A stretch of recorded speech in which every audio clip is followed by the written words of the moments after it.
Harka fuunee akkam jirtu daawwattoota keenya oduu qabannee dhiyaanneerra oduu har'aa waliin an abdii fiixeeti. Godina Arsii Aanaa Shirkaa magaalaa Goobeessaatti namoonni akka daawwaa tiraakomaa liqimsan dirqisiifamaa jiraachuun himame. Kanarraan ka'uunis namoonni hedduun balaa dhukkuba garaagaraatiif saaxilamaa jiru jedhu jiraattonni. Usmaan Ukkumeetu dubbise. Aanaa Shirkaa magaalaa Goobeessaatti milishoota aanichaatiin namoonni dirqamaan daawwaa tiraakomaa fudhatan hedduun dhukkuboota garaagaraatiif saaxilamanii jiru. Jiraataan aanichaa tokko akka jedhanitti namoonni hedduun reebicha hamaa reebamuun kan isaan qoricha tiraakomaa jedhamu kana dirqamaan fudhataa jiran. Al tokkotti qoricha 4 dirqiidhaan namootaaf kennama kan jedhan jiraataan aanichaa kanarraa ka'uun hedduun dhukkuboota birootiif saaxilamanii ciisaa jiraachuu ijaan arguu ragaa bahan.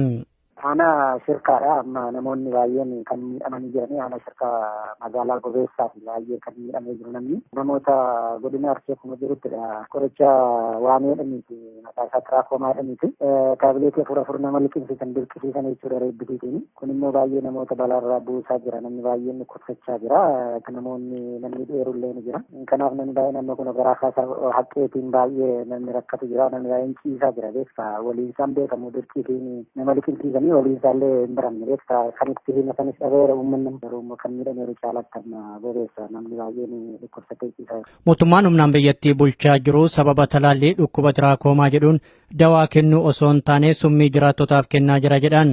Kana raawwachuun isaa karaa hin beekamneen duula sanyii duguuggii uummata Oromoo irratti raawwataa jira jechuun mararfatanii dubbatanii jiru. Gochaan kun kanaan duras haala wal fakkaatuun raawwatamaa turuu himanii inni ammaa ammoo dirqama olaanaadha jedhan. Kanaan durallee akkasuma beeksisallee himaa turan waan ittiin garuu immoo waliin isaa dirqiitiin namni kan baay'ee liqimsaa jiru beekta reebaa jiran namoota taataatiin mandara keessa nama reebee baaseetti liqimsiisan achumatti liqimsiisan achumatti bishaan kennanii finni 4 liqimsiisan nama tokko namni bakka bagaalee nama dhukkubsata hundi namni fayyaa kun jiru inni kaan ol deebisa inni kaan teessisa baay'ee rakkisaa ta'eera beekta waantichi walima isaayyuu namaan galu namni illee abbaa gaafatullee dhabee rakkate beekta ammani kaleessa achi boochoo hidhateen achumatti argina baay'ee illee ciisan argeen ture achuma Shirkaa makana galma Goobeessa kana kanatti jira beekta wantichi baay'ee nama gaddisiisa haalli deemaa jiru achitti. Dirqamaan dawaa kana yoo liqimsite battalumatti garaa baasaa fi mallattoo adda addaattuu nama mudata jedhan wayita ammaa kana reebichi haalaan waan itti hammaateef jiraattonni kun dawaa jedhame kana diduudhaaf carraa hin arganne jedhan namoonni didan ammoo reebamuun manneen hidhaatti guuramaa jiran. Sababa kanaaf jiraattonni aanaa Shirkaa haala nama gaddisiisuun miidhamaa jiraachuu namni kun ibsan. Ni sodaanneedhani beekta walgahii irratti illee dubbachuu fi akkas kaan irrallee jechuuf ni beekan namoonni baay'een osoo beekanii illee warra kaan illee warra liqimsine reebanii baasanii liqimsiisaa jiranii baatti matanii hin qaban eenyutti hin himanne walgahii irratti kaasuu illee ni sodaannee naan jedhan gaaffeen turan illee kana maaliif hin iyyattanii maaliif akkasiin gootan jennaan ni sodaanneedhani namni iyyuu hin jiru beekta amma. Akka jecha nama kanaatti aanaa san keessatti namoota lubbuun darban awwaalachuun hin danda'amne jedhan sababnis irra hedduun namoota manneen hidhaatti guuramanii jiru. Baay'een isaanii biyyarraa yoo baqatan kanneen hafan ammoo dhukkubaaf saaxilamanii siree gubbaa ciisaa akka jiran dubbatu. Waan si gaddisiisu keessaa kaleessa ammachi namni wayii deemnaan achi deemne namti nama owwaalullee hin jiru. Akka waan musliimaatti dhiira qofatu deemee owwaala dubartii qofa jira dhiirri hin jiru beekta nama 15 ta'u kan owwaalu nama uummata kana baay'eetu keessaa maal jennaani uummanni kaan mana hidhaa jira inni kaan kursatee ciisaa jira baay'ee si gaddisiisa wanti naannoo sanatti mul'atu gaddisiisaadha wanti jiru hundiyyuu.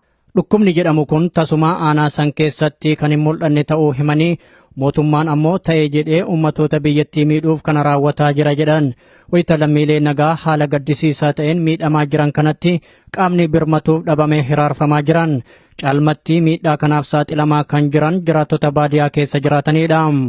Kun ammoo mormiilee kanaan dura achitti geggeeffameerraa haloo bahuu fakkaata jechuun ibsanii jiru.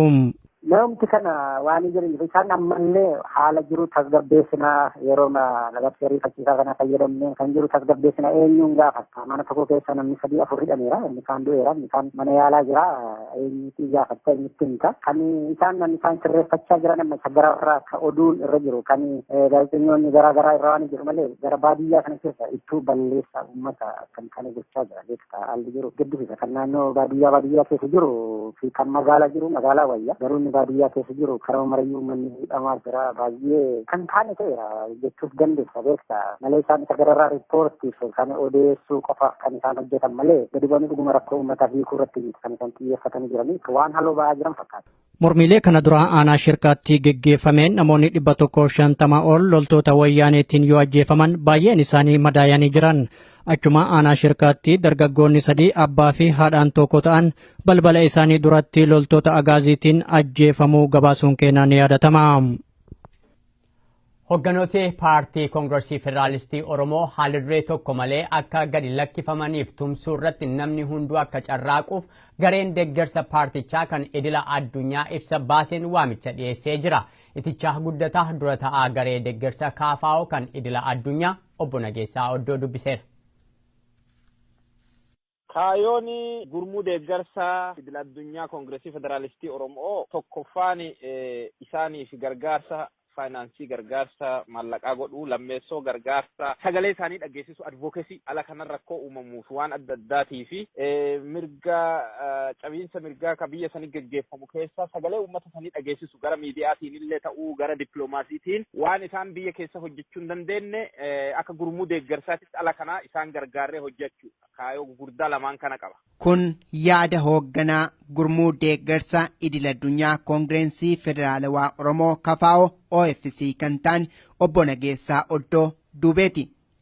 Akka dubbii isaaniitti gurmuun kun kaayyoo fi ergama kabajamni mirga namoomaa fi haqni biyya Itoophiyaa keessatti hojiirra oolchuun gochoota abbaa irrummaa xumuratti gochuuf akka hundeeffamedha. Dabalataanis gama dinagdeen KFO tumsuu, hojii hariiroo dippiloomaasii hojjechuu akkasumas marii hawaasaa nama hundaaf banaatee biyyoota alaatti qopheessuudhaan namoota hirmaachisuu irratti kan fuulleffatedha. Waamichi ariifachiisaan gurmuu kanaan ba'e lammiileen hundi sarbaminsa mirga namoomaa mormuudhaan kabajamni mirga namoomaa akka dhugoomuuf tumsuu, olaantummaan seeraa akka kabajamuuf sagalee ta'uu, bulchiinsi gaariin akka dagaaguuf hirree tokkoon dhaabbachuu, mirgi bilisaan yaada ofii ibsachuu dhugoomuun ijaarsa dimokiraasii akka hojiitti hiikamu taasisuun yaada ijoo gurmuu kanaati. Hoogganaan gurmuu kanaa obbo Nageessaa Oddoo Duubee waa'ee ibsa ariifachiisaa mudde 10 bara 2016 ba'e kanarratti dubbisneerra. Isaanis yaada rimee ibsichaa akkas jechuun dubbatu. Hawaasa idil addunyaatiif dhiyeessine hawaasa idil addunyaatiif haa dhiyeessinu malee akeekkachiisa mootummaa sanillee fi akeekkachiisaa waan lafa kenne qaba. Hawaasa idil addunyaa yeroo garagaraatitti hammeenya mootummaa sanii dhiittaa mirgaa mootummaan sun geggeessu dhaggee jira. Keessattuu waggaa tokkocha sochii Oromoo waggaa tokko keessa amma ifuufe kana keessatti haala adda addaatiin hubatee jira. Dhaalumattuu dhumarratti amma mootummaan suni sarara diimaa qaxxaamuruudhaan hoogganaa Koongireesii Federaalistii Oromoo Dr. Mararaa yeroo ammaa kana hidhee jira. Ibsi kenna hoogganaa Koongireesii Federaalistii Oromootiif hooggantoota dhaaba sanii akkasuma miseensotaa fi Oromoota biraallee dabalatee hidhamtoota siyaasaatiif furmaanni akka kennamu ka jedhu hawaasi addunyaa dhiibbaa waan kanarratti akka godhu gaafata. Dhugumaa ibsa adda addaa baasanii jiranii ibsi isaan baasan sun gahaa miti. Ibsa san caalaa maallaqa isaanitti kennaa jira. Maallaqa kana karraa dhaaban maallaqa irraa dhaabuu qofa doon ta'ini gara qoqqobbiititti akka dabranu gara tarkaaffii fudhachuutitti akka dabramu mootummaan gamtaan Awurooppaallee mootummaa Yuunaayitid Isteetillee senaatoroonni gurguddaan ibsa baasanii balaaleffatanii balaaleffachuu fi gocha kana wanni jechuu bira dabree ammoo tarkaaffii fudhachuu qabdanii ka jedhu irratti xiyyeeffateeti ibsa kana baafu. Obbo Nageessaan lammiilee addunyaaf waamicha erga dhiyeessaniin booda sabni Oromoo biyya keessaa fi biyya alaa jiraatanis hanga wayyaaneen aangoorraa kuftuutti garaagarummaa yaadaa fi ilaalchaa moggaatti gadtuudhaan tokkummaadhaan qabsoo isaanii itti fufuu akka qabanis dubbataniiru. Seeruma fi labsellee cabsee jechuudha. Akka shiftaatitti uummata keenya seeraan ala mirga isaa cabsuu qofa donteen uummata lafaa fixaa duguungaa sanyii uummata keenyarra geggeessaa ture jira. Amma ammoo uummanni keenya waan kanaaf akka birmatu ka biyya keessaallee ta'ee ka biyya alaa dhimma kanarraa akka birmatu koree tokko dhaabnee jirra. Akka duraanii ibsa baasanii akka dhaaban donteen akka dhiibbaan dhimee itti fufu godhuuf deemna waan ta'eef uummanni keenya ka alaa kanallee nu hubatee duula nu goonuu nu bira haa dhaabatu. Biyya keenyaaf falmachuu akka hin dhiisne hadaraa keessan jechuu barbaanna. Gama biraatiin ammoo hawaasni keenya ka alaalleen humna ofii ka qabu wallaaluu hin qabu humna fi walirra fixachuu hin qabu ka alaanu dhiibuyyuu ka mirga kenna dhiibuyyuu ka ummata kenna fixuyyuu ummata kenna 11,600 way hiinee jirra jettee amantee jirti mootummaa wayyaanee hagasi ala amma eegasiin hagasi amantee persentii 10 jechuun wanni sun 100 akkasiin hiitee jirtu beekuu qabna. Hedduu isaanii kaampii waraanaa xollaa fi bakka adda addaatti bofni iddeeti dhumaa jira ummanni keenya. Kanaafuu hawaasi keenya kaalaa waan wal balaaleffachaaf wal keessa oofu kana dhiisee xiyyeeffannaa keenya garasitti deebinee irratti haa hojjannu qabsoo keenya haa finiinsinu jechuu barbaada. Ibsi gurmuu deeggarsa koongireensii federaalawaa Oromoo OFC idil addunyaa mudde 10 bara 2016 sanbata xiqqaa bahe kun akka eeretti namoonni kumaatamni hedduun labsii yeroo muddamaa mootummaan wayyaanee baaseen hidhamaatti akka jiranii fi hedduun ajjeefamaatti jiraachuus saaxilee jira. Kabajamni mirga namoomaa akka biyyattii keessatti mirkanaa'uuf lammiileen addunyaa fi dhaabbileen mirga namoomaa idil addunyaa saba Oromoo fi sablammiilee biyyattii waliin dhaabbachuu qabu jechuunis ibsi kun dabaluun eeree jira. Dhuma irrattis obbo Nageessaan sabnii fi sablammiileen biyyattii hirree tokkoon dhaabbachuun mootummaa wayyaanee ofirraa fonqolchuudhaan walabummaa fi birmadummaa isaanii gonfachuu qabu jechuunis dhaamaniiru. Labsii yeroo muddamaa Itiyoophiyaan onkololeessa 8 bara 2016 labsite hordofuun daandiin balalii xiyyaaraa biyyatti gufuu guddaan akka mudataa jiru maddi oduu Bloomberg gabaase. Bloomberg akka jedhutti biyya beelaaf hiyyummaan maqaan ishee ka'aa ture Itiyoophiyaan yeroo dheeraadhaaf kan ittiin beekamtu milkoomina balalii daandii xiyyaaraa kanaan ture jedha. Itiyoophiyaan biyyi maqaan ishee beelaaf hiyyuma waliin yeroo dheeraadhaaf ka'aa ture daandii balalii xiyyaaraa guddicha akka qabdu eeruun sanarraas bu'aa guddaa argataa turte jedha maddi oduu Bloomberg. Daandiin balalii xiyyaaraa Itiyoophiyaa sadarkaa addunyaatti illee kan maqaa guddaa qabu ta'us eeree jira. Daandiin balalii xiyyaaraa kun yeroo itti daangaasaa bal'ifatee milkoomna caaluuf kochoo diriirfachuu jalqabutti gaaga'amaa fi hokkara biyyattii keessatti dhalatee lubbuun namoota hedduu hidhattoota mootummaatiin darbuu jalqabuun seenaa milkoomna daandii balalii xiyyaaraa sanaarra cileen gurraachi buufachuu jalqabe akka Bloomberg jedhutti. Tasgabbiin siyaasaa biyyattii mudachuudhaan walqabatee labsiin yeroo muddamaa mootummaan labse sun ammoo namooti daandii balalii xiyyaaraa Itiyoophiyaatti dhimma ba'an oolee bulee akka hanqatu taasisuu qofaa osoo hin taane akeekkachiisa imala biyyootii lammiilee isaaniif jecha baasan ammoo matumaa daawwattoota gara biyyattiitti imalanis ta'e isaan Itiyoophiyaa keessa qaxxaamuruun daandii balalii biyyattii koranii gara biyyoota biroo dhaqan yaaddoof sodaa keessa gatuutti ka'e. Kun ammoo guddina kaampaanichaa irratti miidhaa mul'atee hin beekne dhaqqabsiisuu jalqabee jedha. Itti gaafatamaan hojii raawwachiiftuu daandii balalii xiyyaaraa biyyattii obbo Tawalda Gabramaariyaam garuu isa kana ni haalu. Daandiin balalii xiyyaara Itiyoophiyaa biyyoota Afrikaa 70 ta'an biyyoota Awurooppaa, Ameerikaa kaabaaf kibbaa akkasumas biyyoota giddu galeessa ba'aa fi aardii Eeshiyaa wal quunnamsiisaa kan jedhan obbo Tawalda Gabramaariyaam labsiin yeroo muddamaa sun dhiibbaa nurratti uume tokkoyyuu hin qabu jedhu. Akka isaan jedhanitti biyyattiin nagaadha. Daldallis akkuma duriitti fufee jira. Kaampaanii isaan hoogganan waggaa waggaan 18 guddina agarsiisaatti jira. Daandii balalii Itiyoophiyaa kan biyyoota biroorraa addaa waan ta'e tokko hin mudanne. Kanaaf labsiin yeroo muddamaa sun miidhaa nurraan ga'e tokkoyyuu hin qabu jedhu. Yuunivarsiitii Londanitti barsiisaa ikoonomiksii kan ta'an obbo Namarraa Gabayyoomaa ammoo garuu daandii balalii xiyyaara Itiyoophiyaa dabalatee seenaa guddina biyyattii faarsamaa har'a ga'e yeroo ammaa rakkoo hamaatu mudataa jira jedhu. Namni kun akka jedhanitti kun hundi kan deebi'ee dandammachuu danda'uu fi kan mootummaan maamiltoota isaa yookaan daawwattoota sadarkaa addunyaa gara biyyattii dhaqan deebisee qabachuu danda'u yoo gaaffii siyaasaa biyyattii deebise qofaadha jedhu. Obbo Tawaldan garuu rakkoo sana amanaa hin jiran ammayyuu babal'achaa jirraa jedhu.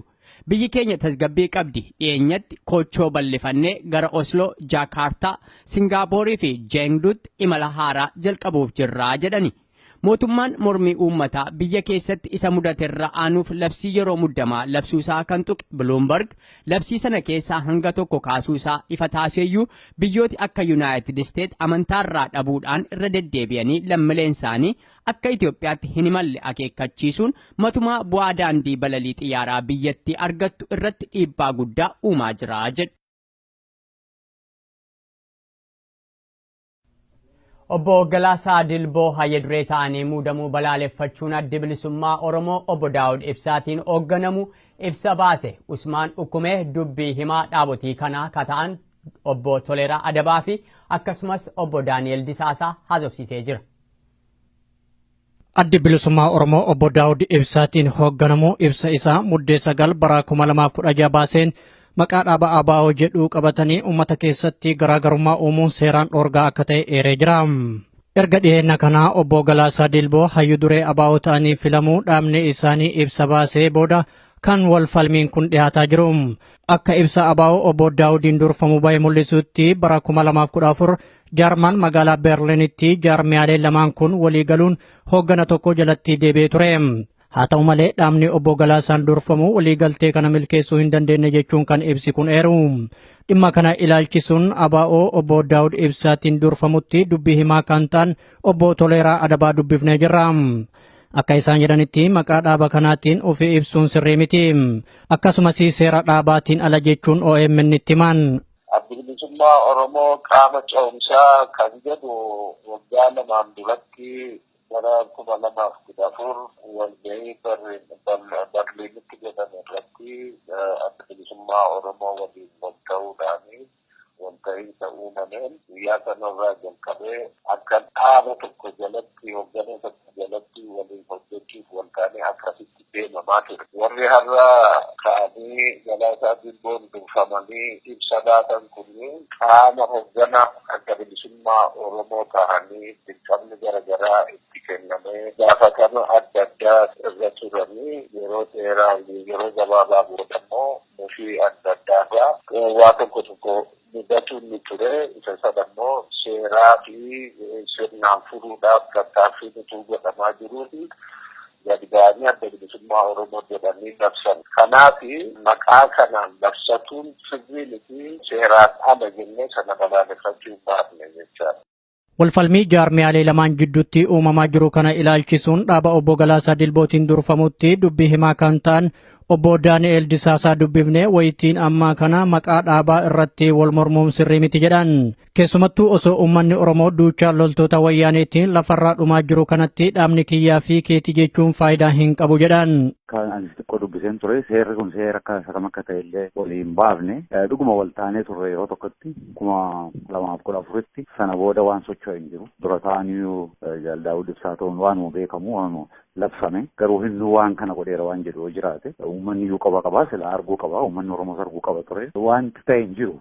Amma waan kana kaafnee waan kun saba keessatti kan deddeemee yeroo rakkoo amma qabnu kana keessatti yeroo uummanni Oromoo dhiigaa jiru kana keessatti kana kaafnee akka muggutii ta'uu hin barbaannu akka inni haasa'amee rakkoo adda addaa uumuu hin barbaannu garuu yeroo barbaachisaa ta'etti maaliif akka waliin hojjechuu hin dandeenye maaliif akka isaan didanii yeroo barbaachisaa ta'etti baasuu hin dandeenye garuu ammatti yeroon isaa yeroo miti kan jedhu amantii qabname. Obbo Daani'el itti dabaluun bu'uurumarraa kaasee maqaa dhaaba isaaniitii fi kaayyoon dhaabichaa hin jijjiiramnes jedhan walfalmii jiru jidduu dhabamsiisuu fi gara fuula duraatti tokkummaa uumuuf akeekni keessan maali gaaffii jedhuuf obbo Toleeraan yoo deebisan. Fuula duraa fi taanaan akeeknii fi kaayyoon irratti wal fahamuu qabu bifa ta'uu qaba. Namuma Oromoo kan isa keessa hunduma isaanii waliin wal ta'uu hin dandeenye jechuun haa ta'u malee wal gufachiisuun miila wal jalaa butuu irraa akilicha argan sana gochuun ni danda'ama kan jedhuun jaarmaa Oromoo maqaa Oromoo simsoosuun kamuu waliin adda bilisummaa Oromoo hojjechuudhaaf qophii ture hojjetaaf ture har'as hojjechaa. Obbo Daani'elis gama isaaniitiin tokkummaa jaarmiyaalee siyaasaa Oromoo humneessuu irratti dhaabni isaanii hojjechuudhaaf qophii ta'uu dubbatan. Adda bilisummaa Oromooti. Adda bilisummaa Oromoo miti kan jedhuu fi ammaan duras falma akkasii keessa leennee bira dabarree jirra. Akkuma nama jedhegaa kuni bakka itti uummata Oromootu murteessa kana. Nuyi ammaan duras kan yaalii goonee isaanumaan iyyuu hin waamne kan hojiin jalqabnee fi kanumarraa garuu akkuma uummanni argaa amma jiru kanatti hin barbaanne isaan siquu hin barbaanne. Warra kaan warra jiran ijjiin immoo already haasaayyuu jalqabnee jirra. Kanaaf nuyi ammallee taanaan isaanitti haasa'uudhaaf rakkoo hin qabnu. Garuu hojiin hojjetama moo hin hojjetamuudha. Akkamitti hojjetama akka bilisummaa irratti hojjetamu moo hin hojjetamuudha dubbiinsa gaaffiinsa malee calluma jedhanii yeroo hundaa nama balaaleffachuu miti. Nuyi namni Oromoodhaaf hin dhiiga jedhu namni Oromoodhaaf Oromoon miidhamaa jiru kanaaf hin dhaabbadda jedhe yoo jiraate isa alattillee warra maqaa adda bilisummaa Oromoodhaatu alattillee waliin hojjechuudhaaf qophiidhu. Filannoo biyyoolessaa Gaambiyaatiin wal qabatee pirezidantiin Naayijeeriyaa Muhammadu Buhaarii fi hoogganooti Afrikaa dhihaa nama aangootti cichan jedhaman Yaayyaa Jaamee akka aangoo gadi dhiisaniif jaarsummaaf gara Gaambiyaatti imalaa jiraachuun isaanii himame. BBC'n akka gabaasetti pireezidantii Naayijeeriyaa Muhammadu Buhaarii fi hoogganooti Afrikaa dhihaa kabroonis Yaayyaa Jaameetti jaarsummaa ba'uuf guyyaa borii jechuunis muddee 13 bara 2016 kan gara Gaambiyaatti imalan. Aangaa'ota Afrikaa dhihaa waabeffachuun BBC'n akka gabaasetti karoorri imala sanaa ijoon diddaa aangoo gadi dhiisuu pireezidantichaa wal qabate gaagaama siyaasa Gaambiyaa keessatti uumame tasgabbeessuuf kan caalu otoo hin dhufin Yaayyaa Jaamee akka karaa nagaan nama filannoo sana mo'atan Adaamaa Baarootti aangoo dabarsaniifi. Aangaan BBC'n dubbise kun akka jedhanitti akkan hubadhutti jedhu hoogganooti kun Yaayyaa Jaamee arganii waadaa kanaan dura uummata isaaniif galan sana akka raawwataniif gaafatu jedhani. Akkasumas nama filannoo sana mo'atan Adaamaa Baaroo waliinis wal arguuf jiru. Sababaan isaa immoo Adaamaa Baaroo yoo hawaasni addunyaa dhimma kana keessa harka galfachuu baatan nageenya isaaniif akka yaaddaa waan dursanii himataniifi jedhu. Adaamaa Baaroo gama isaaniitiin gartuun mootummoota gamtoomanii fi akkasumas hoogganooti Afrikaa dhihaa Yaayyaa Jaamee akka hokkara tokko malee aangoo gadi dhiisaniif guyyaa borii gara Gaambiyaatti imalaa jiraachuun isaanii hawaasni addunyaa waa'ee biyya keenyaa ni dhimmamu jennee akka yaadnu qofaa osoo hin taane akka nuti ofitti amanamummaa qabaannuufillee nu gargaaree jira jechuun anaa dhufuu jechuun hoogganoota kana simataa jiru. Gaambiyaa waggaa 22f kan bulchaa turan Yaayyaa Jaamee filannoo biyyoolessaa biyyattii mudde tokko geggeeffame sanaan sagalee baay'ee walitti siquun ture kan injifataman. Gaambiyaa waggaa 22 guutuu kan bulchan Yaayyaa Jaamee filannoo baay'ee falmisiisaa fi hokkaraan guute sana yoo mo'ataman namoota baay'eetu rifate. Namooti waggaa 22 guutuu sirna sana jala turaniif ba'een filannoo sanaa ni jijjiiramaa jedhanii tasayyaanne ture. Akka hoogganaan koomishinii filannoo biyyattii Aleem Omar je'anii turanitti Yaayyaa Jaamee jalqaba ba'ii filannoo sana amananii fudhachuudhaaf mamanii turani. Booda garuu amananii fudhachuu isaaniiti kan isaan dubbatan. Kun hoogganoota Afrikaa hundaaf fakkeenya guddaa ta'uu qabaa jechuun hawaasni addunyaa otoo haasa'ee afaan keessaa hin fixatin Yaayyaa Jaamee filannoo sana amananii fudhachuu didanii odeeffannoon jedhu dhaga'amuu jalqabe. Maddi oduu AFP akka gabaasetti ammoo jilli gara Gaambiyaatti imalu sun pireezidantii Laayiberiyaa Ellen Joonsoniif pireezidantii Gaanaa filannoo tibbanaa kana geggeeffameen injifataman Joon Mahamaas of keessaa qabaa jedha. Joon Mahamaa pireezidantii Gaanaa filannoo tibba darbe geggeeffame irratti Naanaa Akufoo Adoon injifatamanii aangoo gadi dhiisuudhaaf qophiitti jiran yoo ta'an nama isaan injifatan Naanaa Akufoo Adootiifis milkoomina hawwuun nama injifatamuu isaanii amananii fudhatanidha. Barreessaan olaanaa mootummoota gamtoomanii haaraan Antooniyoo Guutershii amajjii tokko bara 2017 hojii jalqabuudhaaf sirna kakuu raawwachuun dhaabbatichi har'a marsa hawaasummaa irratti beeksisee jira.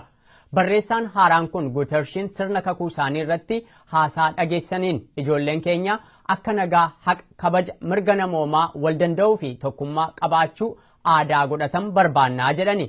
Kun bu'aa dhalli namaa waliin qabaachuu malu ta'uu kan eeran Antooniyoo Guutershii sodaan bu'aa isaan kanaa hundatti gufuudha waan ta'eef sodaa walii keenya irratti qabnu keessaa ba'uudhaaf ammoo furmaati tokkichi jiru waliin hojjechuudha jedhani.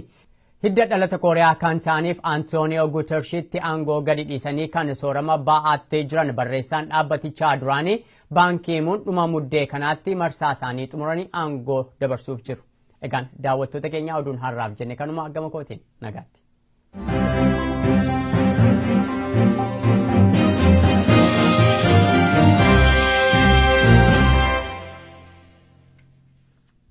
Warri OMN'n karaa bilbilaatiin hordoftan lakkoofsi kanaan dura ittiin hordofaa turtan jijjiiramuusaa isin beeksifna. Haaluma kanaan lakkoofsofni haaromni tolaan OMN ittiin dhageeffachuu dandeessan kanneen United States keessa jiraattan 641-552-5055 United Kingdom 0330-332-6333 Germany 518-090-4047 Norway 21-95-32-08 Sweden 08-403-031-94 Italy 06-899-730-19 South Africa yookaan Afrikaa Kibbaa 271-210-03-05 Austraaliyaa 02-80-72 irratti nu dhageeffachuu dandeettan. Biyyoota birootiif lakkoofsa haaraa akkuma baafneen isin beeksifna. Galatoomaa OMN.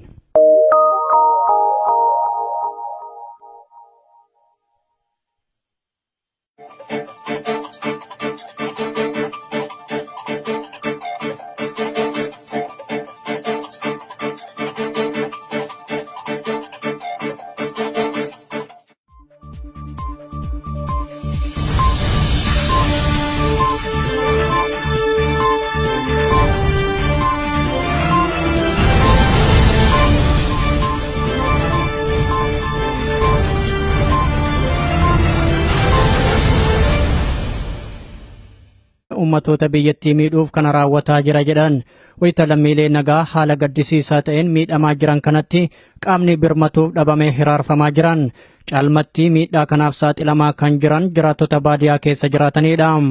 Kun ammoo mormiilee kanaan dura achitti geggeeffameerraa haloo bahuu fakkaata jechuun ibsanii jiru.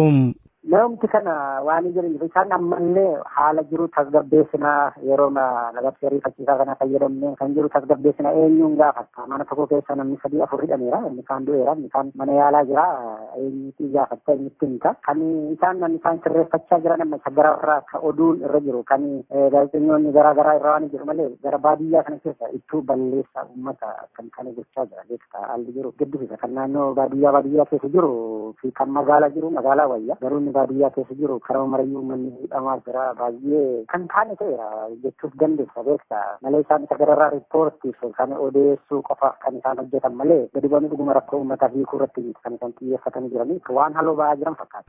Mormiilee kana dura aanaa shirkaatti geggeeffameen namoonni 150 ol loltoota wayyaaneetiin yoo ajjeefaman baay'een isaanii madaayanii jiran. Achuma aanaa shirkaatti dargaggoonni 3 abbaa fi haadhaan tokko ta'an balbala isaanii duratti loltoota agaaziitiin ajjeefamuu gabaasuun keenan ni yaadatama. Hogganooti paartii Koongireesii Federaalistii Oromoo haalirree tokko malee akka gadi lakkifamaniif tumsuu irratti namni hunduu akka carraaquuf gareen deeggarsa paartichaa kan idila addunyaa ibsa baaseen waamicha dhiyeessee jira. Itichaa guddataa dura ta'aa garee deeggarsa KFO kan idila addunyaa obbo Nageessaa Oddoo dubbiseera. Kaayooni gurmuu deeggarsaa idil addunyaa Koongireesii Federaalistii Oromoo tokkoffaan isaaniif gargaarsa faayinaansii gargaarsa maallaqaa godhuu lammeessoo gargaarsa sagalee isaanii dhageessisu advokeesii ala kanan rakkoo uumamuuf waan adda addaatii fi mirga cabiinsa mirgaa ka biyya sanii geggeeffamu keessa sagalee uummata sanii dhageessisu gara miidiyaatiin illee ta'uu gara dippiloomaasiitiin waan isaan biyya keessa hojjechuu hin dandeenye akka gurmuu deeggarsaatitti ala kanaa isaan gargaarree hojjechuu kaayoo gurguddaa lamaan kana qaba. Kun yaada hoogganaa gurmuu deeggarsa idil addunyaa Koongireesii Federaalawaa Oromoo KFO OFC kan ta'an obbo Nageessaa Oddoo Duubeeti. Akka dubbii isaaniitti gurmuun kun kaayyoo fi ergama kabajamni mirga namoomaa fi haqni biyya Itoophiyaa keessatti hojiirra oolchuun gochoota abbaa irrummaa xumuratti gochuuf akka hundeeffamedha. Dabalataanis gama dinagdeen KFO tumsuu hojii hariiroo dippiloomaasii hojjechuu akkasumas marii hawaasaa nama hundaaf banaatee biyyoota alaatti qopheessuudhaan namoota hirmaachisuu irratti kan fuulleffatedha. Waamichi ariifachiisaan gurmuu kanaan ba'e lammiileen hundi sarbaminsa mirga namoomaa mormuudhaan kabajamni mirga namoomaa akka dhugoomuuf tumsuu olaantummaan seeraa akka kabajamuuf sagalee ta'uu bulchinsi gaariin akka dagaaguuf hirree tokkoon dhaabbachuu mirgi bilisaan yaada ofii ibsachuu dhugoomuun ijaarsa dimokiraasii akka hojiitti hiikamu taasisuun yaada ijoo gurmuu kanaati. Hoogganaan gurmuu kanaa obbo Nageessaa Oddoo Duubee waa'ee ibsa ariifachiisaa mudde 10 bara 2016 ba'e kanarratti dubbisneerra. Isaanis yaada rimee ibsichaa akkas jechuun dubbatu. Hawaasa idil addunyaatiif dhiyeessine hawaasa idil addunyaatiif haa dhiyeessinu malee akeekkachiisa mootummaa sanillee fi akeekkachiisaa waan lafa kenne qaba. Hawaasa idil addunyaa yeroo gara garaatitti hammeenya mootummaa sanii dhiittaa mirgaa mootummaan sun geggeessu dhaggee jira. Keessattuu waggaa tokkocha sochii Oromoo waggaa tokko keessa amma ifuufe kana keessatti haala adda addaatiin hubatee jira. Dhaalumattuu dhumarratti amma mootummaan sun sarara diimaa qaxxaamuruudhaan hoogganaa Koongireesii Federaalistii Oromoo Dr. Mararaa yeroo ammaa kana ka'ee jira. Ibsi kenna hoogganaa Koongireesii Federaalistii Oromootiif hooggantoota dhaaba sanii akkasuma miseensotaa fi Oromoota biraallee dabalatee hidhamtoota siyaasaatiif furmaanni akka kennamu ka jedhu hawaasi addunyaa dhiibbaa waan kanarratti akka godhu gaafata. Dhugumaa ibsa adda addaa baasanii jiranii ibsi isaan baasan sun gahaa miti ibsa san caalaa. Waldaa Gabra Maariyaam labsiin yeroo muddamaa sun dhiibbaa nurratti uume tokkoyyuu hin qabu jedhu. Akka isaan jedhanitti biyyattiin nagaadha. Daldallis akkuma duriitti fufee jira. Kaampaanii isaan hoogganan waggaa waggaan 18 guddina agarsiisaatti jira. Daandii balalii Itoophiyaa kan biyyoota biroorraa addaa waan ta'e tokko hin mudanne. Kanaaf labsiin yeroo muddamaa sun miidhaa nurraan ga'e tokkoyyuu hin qabu jedhu. Yuunivarsiitii Londanitti barsiisaa ikoonomiksii kan ta'an obbo Namarraa Gabayyoomaa immoo garuu daandii balalii xiyyaara Itoophiyaa dabalatee seenaa guddina biyyattii faarsamaa har'a ga'e yeroo ammaa rakkoo hamaatu mudataa jira jedhu. Namni kun akka jedhanitti kun hundi kan deebi'ee dandammachuu danda'uu fi kan mootummaan maamiltoota isaa yookaan daawwattoota sadarkaa addunyaa gara biyyattii dhaqan deebisee qabachuu danda'u yoo gaaffii siyaasaa biyyattii deebise qofaadha jedhu. Obbo Tewolden garuu rakkoo sana amanaa hin jiran ammayyuu babal'achaa jirraa jedhu. Biyyi keenya tasgabbii qabdi dhiyeenyatti koochoo bal'ifannee gara Osloo, Jaakaartaa, Singaaporii fi Jeengduutti imala haaraa jalqabuuf jirraa jedhani. Mootummaan mormii uummataa biyya keessatti isa mudaterra aanuuf labsii yeroo muddamaa labsuusaa kan tuqe Bloomberg labsii sana keessaa hanga tokko kaasuusaa ifa taaseyyuu biyyooti akka United States amantaarraa dhabuudhaan irra deddeebi'anii lammiileen isaanii akka Itoophiyaatti hin imalle akeekkachiisuun matumaa bu'aa daandii balalii xiyyaaraa biyyattii argattu irratti dhiibbaa guddaa uumaa jira jedhu. Obbo Galaasaa Dilboo hayya duree ta'anii muudamuu balaaleffachuun addi bilisummaa Oromoo obbo Daawud Ibsaatiin hoogganamu ibsa baase. Usmaan Ukkumee dubbii himaa dhaabotii kanaa kata'an obbo Toleeraa Adabaa fi akkasumas obbo Daani'el Disaasaa haasofsiisee jira.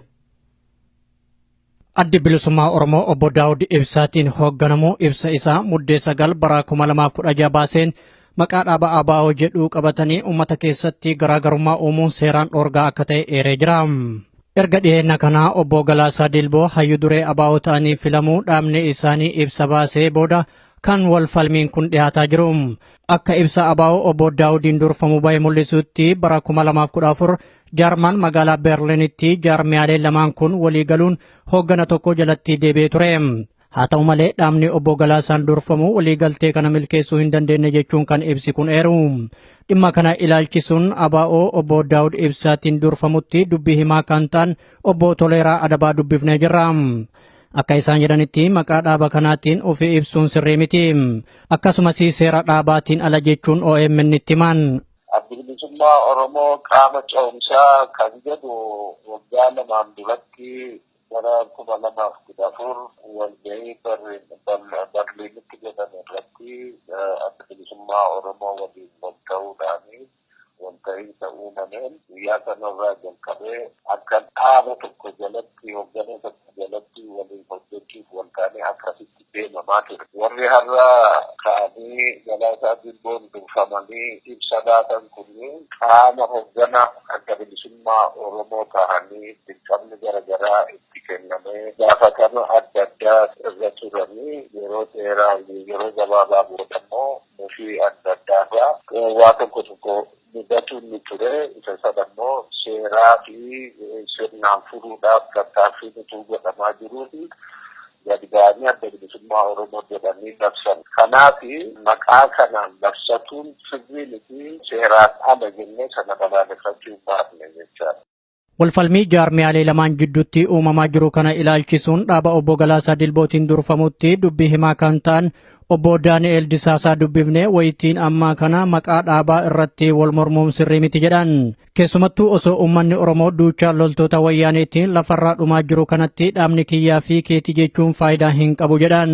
Kan anis xiqqoo dubbiseen ture seerri kun seera akka ta'e illee waliin baafne dhuguma wal taanee turre yeroo tokkotti 2014tti sana booda waan socho'e hin jiru. Dura ta'anii Jaal Daawud Ibsaa ta'uun waanuma beekamu waanuma labsame garuu hin waan kana godheera waan jedhu jiraate uummanni iyyuu qaba sila arguu qaba uummanni Oromoos arguu qaba ture wanti ta'e hin jiru. Amma waan kana kaafne waan kun saba keessatti kan deddeemee yeroo rakkoo amma qabnu kana keessatti yeroo uummanni Oromoo dhiigaa jiru kana keessatti kana kaafne akka muggutii ta'uu hin barbaannu. Akka inni haasa'amee rakkoo adda addaa uumuu hin barbaannu. Garuu yeroo barbaachisaa ta'etti maaliif akka waliin hojjechuu hin dandeenye maaliif akka isaan didanii yeroo barbaachisaa ta'etti baasuu hin dandeenye. Garuu ammatti yeroon isaa yeroo miti kan jedhu amantii qabna.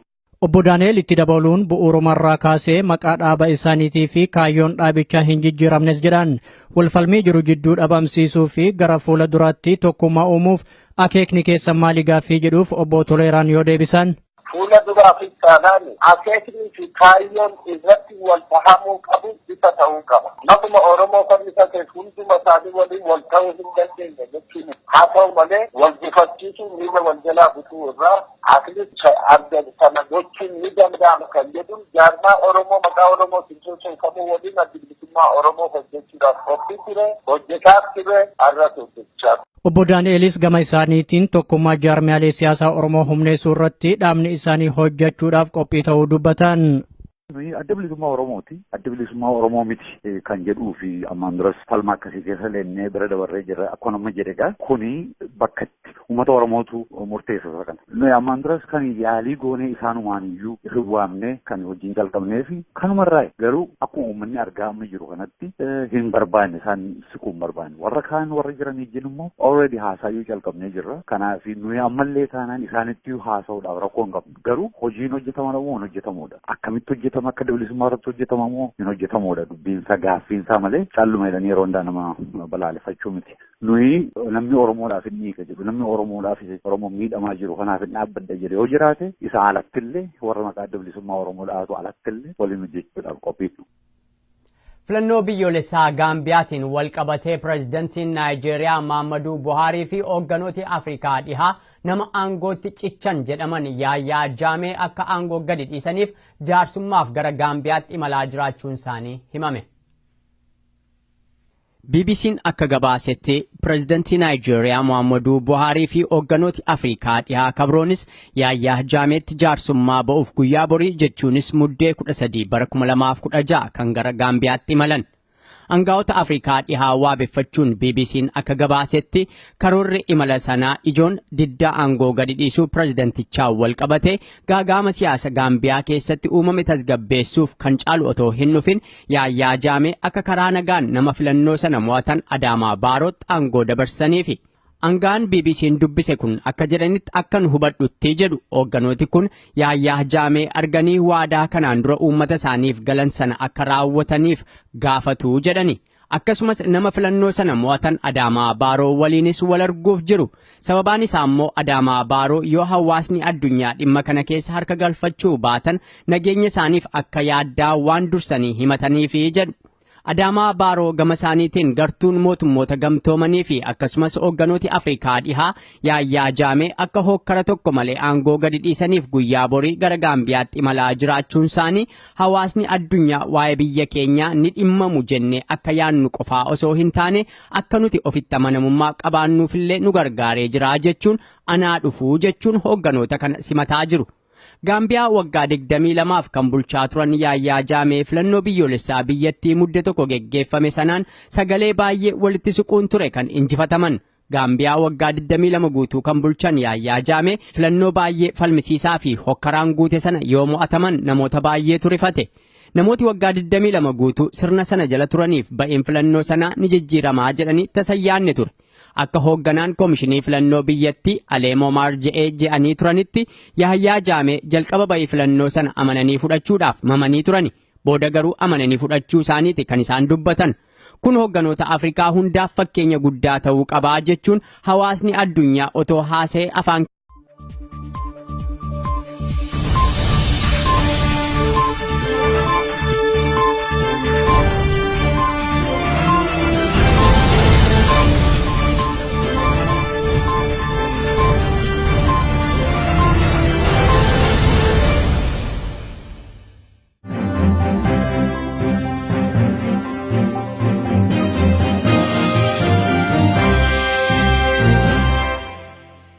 Harka fuunee akkam jirtu daawwattoota keenya oduu qabannee dhiyaanneerra oduu har'aa waliin an abdii fiixeeti.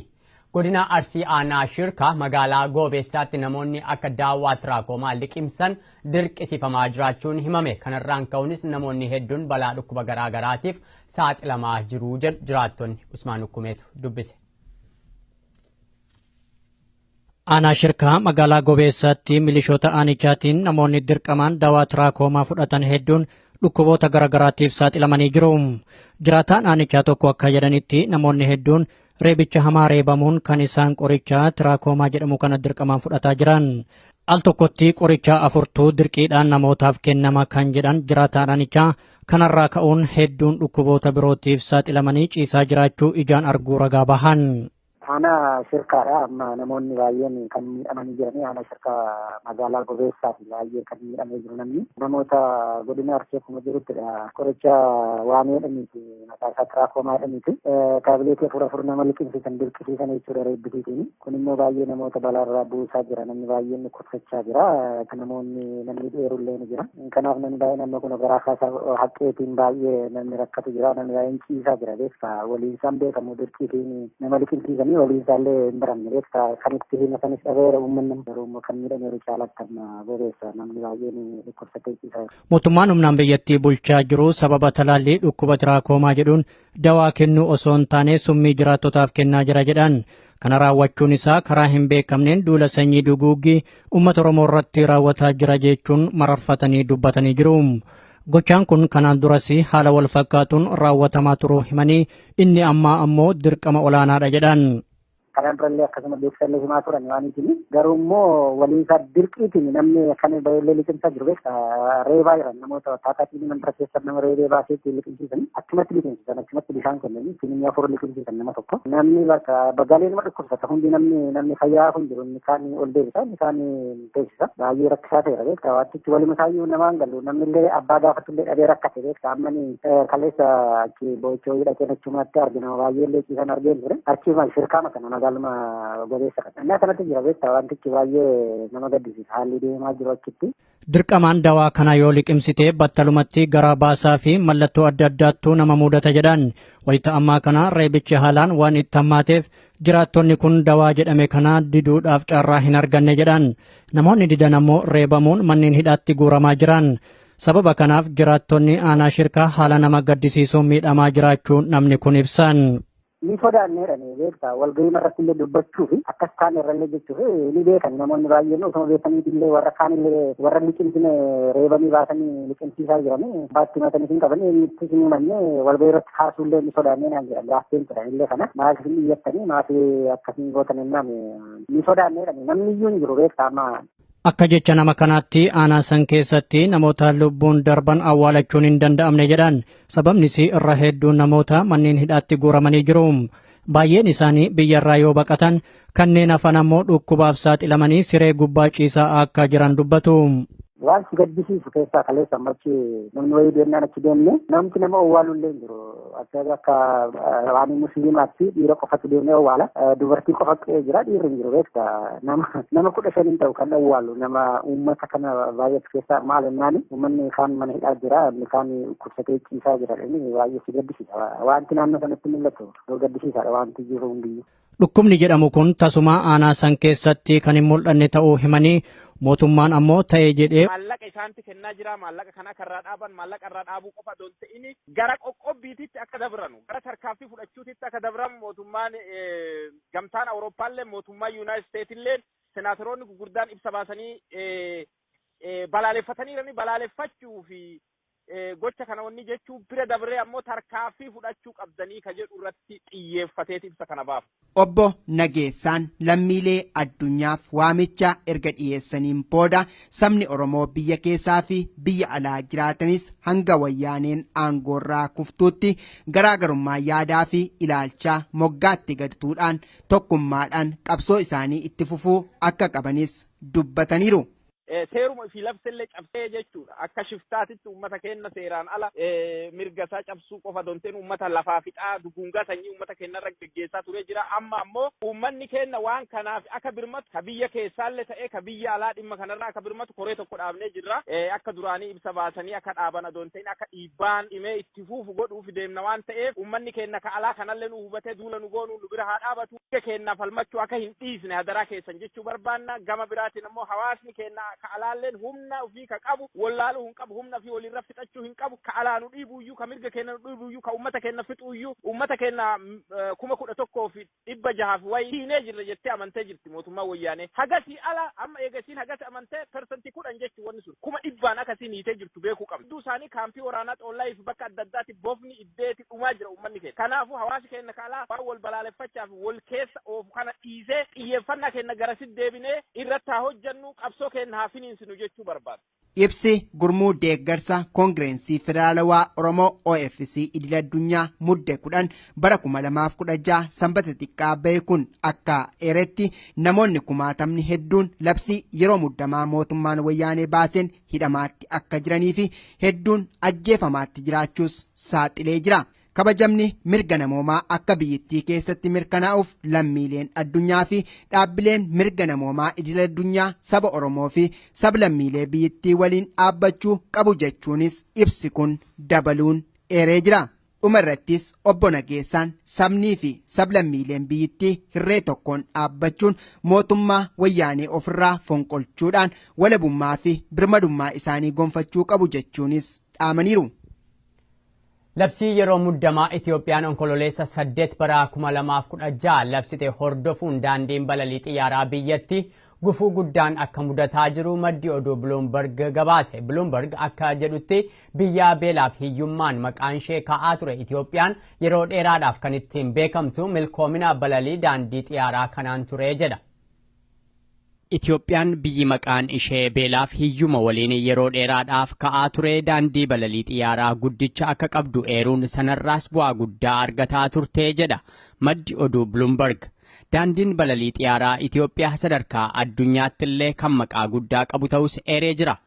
Daandiin balalii xiyyaaraa kun yeroo itti daangaasaa bal'ifatee milkoomna caaluuf kochoo diriirfachuu jalqabutti gaaga'amaa fi hokkara biyyattii keessatti dhalatee lubbuun namoota hedduu hidhattoota mootummaatiin darbuu jalqabuun seenaa milkoomna daandii balalii xiyyaaraa sanaarra cileen gurraachi buufachuu jalqabe akka Bloomberg jedhutti. Tasgabbiin siyaasaa biyyattii mudachuudhaan walqabatee labsiin yeroo muddamaa mootummaan labse sun ammoo namooti daandii balalii xiyyaaraa Itiyoophiyaatti dhimma ba'an oolee bulee akka hanqatu taasisuu qofaa osoo hin taane akeekkachiisa imala biyyootii lammiilee isaaniif jecha baasan ammoo matumaa daawwattoota gara biyyattiitti imalanis ta'e isaan Itiyoophiyaa keessa qaxxaamuruun daandii balalii biyyattii koranii gara biyyoota biroo dhaqan yaaddoof sodaa keessa gatuutti ka'e.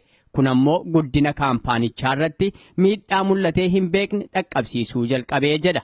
Itti gaafatamaan hojii raawwachiiftuu daandii balalii xiyyaaraa biyyattii obbo Tawalda Gabramaariyaam garuu isa kana ni haalu. Daandiin balalii xiyyaara Itiyoophiyaa biyyoota Afrikaa 70 ta'an biyyoota Awurooppaa, Ameerikaa kaabaaf kibbaa akkasumas biyyoota giddu galeessa ba'aa fi ardii Eeshiyaa wal quunnamsiisaa kan jedhan obbo